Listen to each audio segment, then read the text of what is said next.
Hi folks, how you doing? I'm Ross Minton. This is Growing Life. Please like and subscribe. That would be amazing.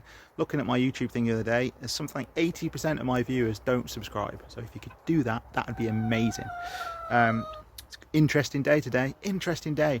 Obviously, you know, I've got chickens, but today we're going to let the new rescue girls out around the allotment because it's the end of August, and as a lot of you probably know, that as of September, October, November, all the way through to the springtime, my chickens, when I'm down here, have a free rein to go and dig and scrat and do whatever they want. I don't let them out normally through the spring and summer months because they would dig up all the things I'm trying to grow. But now things are petering off. There's not really a lot they could damage, so I'm happy for them to get out and start hoovering up slugs. So here we go. I'm hoping that the new girls have figured out their place in the flock, and therefore they behave themselves and don't run away. Wish me luck. It's a big moment, girlies. It's a big moment, isn't it? You all better behave. This is it. There we go.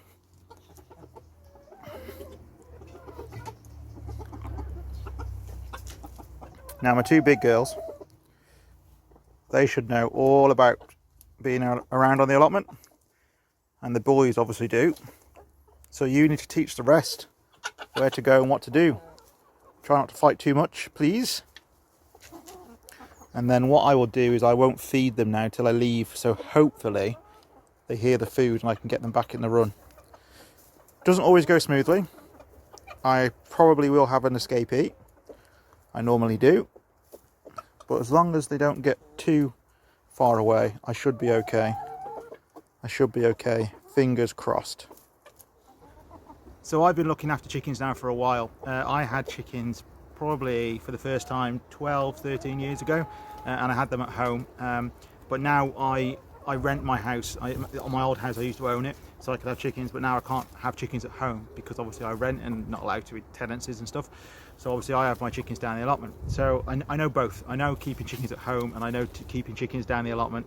And it is a great hobby, but there's a lot of things that you have to think about and you have to know, basically. It's not like getting a cat or a dog. There's a few rules. There's a few things you can and can't do legally. Yes, legally. Some people think you can just have them and do whatever you want. No, there's a few things that could get you in trouble if you were reported. Other than that, chicken keeping's great, but it is a commitment. Like all animals, it's a big commitment. There's no point in having chickens, in my opinion, if you're one of these people that goes away every weekend and you like to, you know, down off to, you know, in this country, abroad, wherever. Don't bother, because it's a massive commitment and it's going to nip that in the bud, because whenever I go somewhere for longer than 2 days, I need to think about who's feeding my hens. It's that simple. Unless I can get a relative or a friend to do it, the chances are that I won't be able to go. So they are a big commitment. You also need to think about security, and I don't just mean security from Mr. Fox either. Sadly, you got chickens, there is cases of people wanting to steal chickens, especially if you have the rare breeds. They want to steal them for selling on, or people will even steal them for meat, which is, you know, awful to think that, you know, you consider them as a pet and someone would steal them. I've had chickens killed out of nothing but spite by a human. Chickens will go for a wander. Chickens have a habit of going for a wander. So if you want to let your chickens out and you want to let them to be completely free range, which is awesome, you've got to be prepared that one of your girls, one of your boys might go for a wander. It might go further away from home than you're possibly thinking. It might hop over the fence into next door's garden, or it might pop over into the playing field or the park. Will it come back? Yes. Could it be stolen? Possibly. Once you've considered those two factors and you've decided that yes, you definitely want chickens, you can keep them and you can give them the time and energy and effort that they need, then you've got to think about where you're going to put them, what sort of house they're going to be in. Now there's loads of different houses out there. There's hundreds. You can have wooden ones, metal ones, plastic ones. You can repurpose something. I've got an old dog run kennel, which is perfect. You could have an old shed, you could have an old Wendy house, anything you've got lying around really that a chicken could live in to get out of the wind and the rain. That's the main thing. That's what a house is for. Get them out of the wind and rain. You don't have to worry about it being insulated and everything like that.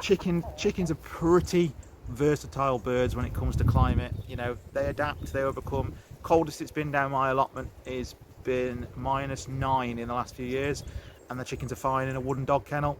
Once you found yourself a hen house and you decided which one you want, you've got to think about Mr. Fox. Yes, if you are free ranging your girls in your back garden or on your allotment, some people do this too. It means you have a fenced off area where the chickens can't really get in and out of, and then they have a house to go in at night. But every day, every night, you need to lock them up so Mr. Fox doesn't get in. And then in the morning, you have to open them up so the chickens can come out.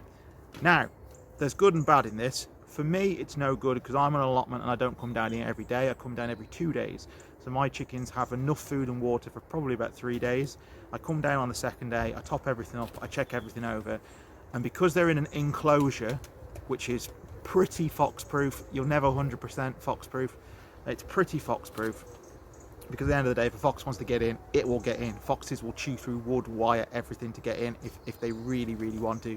You just have to make it as difficult as possible. Once I come down here, the chickens then are in their enclosure, they put themselves to bed at night and they're sorted. The problem is if you haven't got a fox-proof enclosure and you one time forget to lock your chickens up, making a video here, fella, come on. If you forget, Mr. Fox will be in.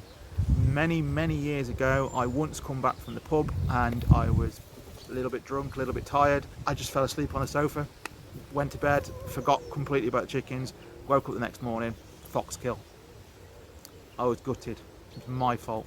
So it's that habit. You've got to do it all the time. Make sure every night they're secure if they're free range. So when you think about housing your chickens and when you're going to put that house, put it in a place where you don't mind 8 o'clock at night when it's pouring down the rain and freezing cold, walking down the garden to shut that door. There is no point putting the chicken coop in the muddy, wet, boggy part of the garden where you don't go very often and it becomes an annoyance to go and lock them up every night, because you'll stop doing it. You'll think to yourself, oh, it's raining, and I've got to go through that mud, and I've got to do this, and I want to go to sleep. And then honestly think about it and think where it's going to go. You've also got to think about things like rodents and rats. Anyone who keeps chickens and says that they don't have a rat or a mouse visit is either naive or a liar, because you will. Because first of all, if you throw chicken food everywhere, the rats will come and harvest up what the chickens don't eat. So you don't want to be doing that. You want a feeder that distributes the food to the chickens with as minimal spillage as possible. It's almost impossible to get zero spillage, but what you want to do is minimize it. You don't want to just throw food everywhere. That will encourage rats and mice. But also, rats like chicken eggs. They do, and they know how to get them, they know how to break them, they know how to eat the stuff inside, and they know that that's damn good eating, and they know that that's really nutritious food that will get them through the winter, and they will roll an egg out of a chicken coop and they will break it and they will eat it. They love chicken eggs. You've got to think about this, okay? Because if you put your chicken coop right by your back door, or right by your garage where your fishing tackle is, or your golf clubs, or right by the shed and this, that and the other, there is a chance, right, that you throw food everywhere, that you will encourage Mr. Rodent to just have a sneak peek in that shed of yours and see what's there to nibble on. And that's something you don't want to do. So think about where you're going to put that chicken coop. So you've set your coop up, you've decided where it's going to go, it's in a spot where you want it, or it's down the allotment and you realise that you need to build an enclosure. You've done all that, you're all good to go, and you're thinking about what chickens should I get. Now there's a ton of different chickens out there. Some are meat birds, some are egg layers, some are fancy birds for showing, some are just a bit of both. They drop a few eggs, and they're also good for fattening up for eating, and they're also pretty, and you could show them. There's a mix of things that you could do. So you have to decide what you want. Most people, I think, have chickens for eggs and pets. I don't think as many people have chickens for meat as once did. So you're probably looking at get a good looking chicken. Well, get a good looking chicken, a chicken that you like, obviously, because if you like the bird, then you're going to spend more time looking after it and doing it. There's no point having an ugly chicken. There's no point going and getting one of these really tall fighting cockerels that you look at it and go, oh, I don't really like the look of that. It scares me a bit, because you're not going to spend any time with it. So get a chicken you like the look of, and also get a chicken that lays some eggs. See, I am a big advocate of battery chickens, because I think they need a chance in life, because they've had a rough go of it, really. They have 18 months, 2 years in cages, and they're just there for egg production. I've got one down here pecking out my trainers. I was going to try and pick her up, but they're still a little bit sketchy about me, these new ones. My old girls are fine now being picked up, but they're just learning the ropes a bit, and they've only been out the second time now. Battery chickens, they've had a rough time in life, but most places will let you rescue them, and they just want a very minimal donation. So I pay £2.50 for a chicken. Now this may sound awful. When you're keeping chickens for the first time, you will make mistakes. You will. We all do it. We you know, it's just one of those things, and no matter how hard you try, there is a chance that you may accidentally kill a chicken. You might give it the right thing, the chicken might escape, your enclosure's not right, this, that and the other. Now if you've gone and if you have bought a £30 rare breed white Sussex chicken and you have it 2 weeks and you forget to shut the chicken coop, it was a pigeon, okay? It was a pigeon. He wasn't coming to hurt you, it was a pigeon. Mr. Cockerel telling all the girls to be safe because the pigeon's just flown over. So, where was I? I digress. So yeah, if you buy a rare breed chicken and you accidentally kill it, that's £30 down the Swanee. And it's don't get me wrong, it's awful for obviously accidentally killing the animal, accidentally leaving the door open, accidentally letting Mr. Fox get in, you know, lots of different things could happen, and then you've lost £30. With the battery chickens, I see it as it's only £2.50 you've lost, so they're a good bird to experiment with. But, and there is a but, they are a little bit prone to some illnesses because they've been abused. You know, because they've literally been in prison basically, so they're not as healthy. Sometimes they come with no feathers. They need to be looked after. So there's a bit more work to them to get them big, fat and healthy. But as you see from my girl earlier, once you get through that first 6 to 8 months, they start to put their feathers back on. They start to look like a normal chicken. You do get the odd one that, do you mind? You do get the odd one that struggles with feathers. I've got one at the moment. All the other girls are starting to put their feathers on really well, and she's really struggling. She's happy and she's healthy, but her skin has just been destroyed from the battery farms. Now I bought some spray cream for her. The other girls aren't pecking her, which is good. Obviously, if she wasn't ex-battery, she wouldn't have that issue. So what do? It's completely up to you. But I love ex-battery chickens. They're a little bit feisty. I don't mean in a nasty kind of way. I think it's because they've been locked up so long. They like to go and explore a bit more, and they're inquisitive. As you've seen, trying to make this video, I've had them pecking my trainers. I have them pulling the fluff off my jogging bottoms. One's in the beans. You know, I mean, all chickens are inquisitive, but ex-battery chickens just seem to be more so. I think it's because they've had such bad start in life that they're like, right, the rest of my life I'm going to get as much out of it as possible, and I'm going to smash life, and that's what they've decided to do. So yeah, they are great. So I would highly recommend battery chickens. A lot of people will say don't get battery chickens if you're a newbie because they're this, they're that, they're the other. They're not that bad. Look, you will probably lose some if you go and get 8 ex-battery chickens and you do everything perfectly well and right and everything's great. There is a chance that one day one will just be poorly and die because, you know, they start off as a sickly bird because of the abuse they've had in the cages.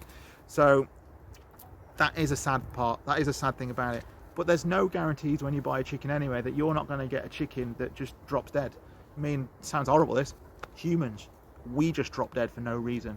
We can be happy and healthy and just go at any age. And it's the same for a chicken. Just it's slightly higher with an ex-battery. Slightly higher. I mean, I've had my 4 new girls now for, well, since the middle of lockdown. I was allowed to go and pick some up. So, and they seem all right. And apart from the one with the feathers, I'm a little bit concerned about. They're really putting on weight, putting on feathers. So it's not that bad, honestly. But I have had some that I've had for 3-4 weeks, and I just can't get them. No matter what they do, I can't get them over the line to, you know. And they look sickly for weeks and weeks. And they've eaten and they're drunk, but they haven't been quite right. And then all of a sudden, one day I've come down here and they've died. And it's horrible. But again, it's £2.50. It's not 30 quid, okay? And it's an allotment, and I know it sounds awful this, but I've done the best I can, and so I'm not going to beat myself up over it. And at the same token, I'm quite happy that I haven't spent £30 on a chicken that's just killed over and died. So here's my girlie, and she hasn't put on feathers as well as she should, considering all the others have. So she's been squirted with purple antibacterial spray. The purple helps discourage the chickens from pecking her, basically, and then it's antibacterial, so it should help soothe the skin and help encourage the feathers to grow back. But the rest of them are doing quite well. Aren't you? You're a newbie. You can see a little bit of purple on her where she's had the same treatment, but her feathers have come back, and the same with her. But yeah, she's an ex-battery chicken. She came to me all featherless and not in the best frame of mind, did you? Because you were pretty much tortured in a horrible cage for most of your life. But you've been here now for a while, haven't you? And you quite enjoy it. Well, I'm going to put her down, and she can go forage for some slugs and some worms, can't you? Can you see yourself in the camera? You normally peck the camera, don't you? There you go.